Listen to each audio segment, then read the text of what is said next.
एक अच्छे और पढ़े लिखे नेता की यही पहचान होती है कि वो मुद्दे की बात करता है और काम के सवाल के जवाब देता है। आप जरा सुने। बीजेपी को लेके जो अभी माहौल बना हुआ है, अभी जैसे हो गया कि संभल में सड़क पे नमाज पढ़ने नहीं देंगे या मेरठ में नहीं पढ़ने देंगे। एक वर्ग का ये कहना है कि अगर सड़क पे नमाज नहीं पढ़ने देना है तो पूरे देश में कीजिए, बीजेपी शासित हर राज्य में कर दीजिए। पूरे यूपी में प्रशासन का ऑर्डर आ जाए कि सड़क पे नमाज पढ़ने नहीं देंगे, कुछ जगहों पर आप रोक रहे हैं। और फिर कुछ लोगों का यह भी कहना है कि अगर ईद के पहले एक दिन पढ़ ही लिया तो क्या ही सड़क घिस तोड़ी जाएगी।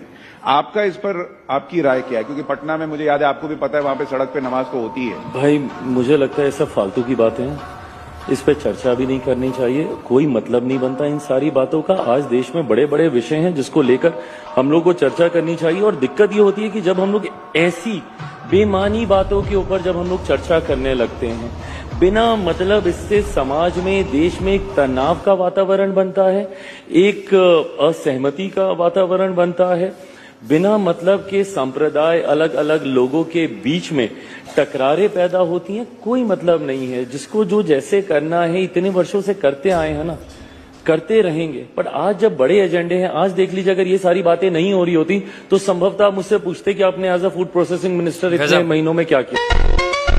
और चिराग भाई, ये सारी चीजें सेकेंडरी हो जाती हैं। चिराग भाई, जिसको आप फालतू बात बता रहे हैं वो तो आपके ही सहयोगी दल के लोग कर रहे हैं ना। पर मैं नहीं सहमत हूं ना, मैं यही तो मैं जिक्र कर रहा हूं। भाई देखिए, मैं 21वीं सदी का पढ़ा लिखा ही हूं। मुझे इन सब बातों से, और मैंने इस बात को बोलते बोलते मैंने खुद ही कहा है कि धार्मिक विषयों में नहीं इंटरफेयर करना चाहिए, वो व्यक्तिगत आस्था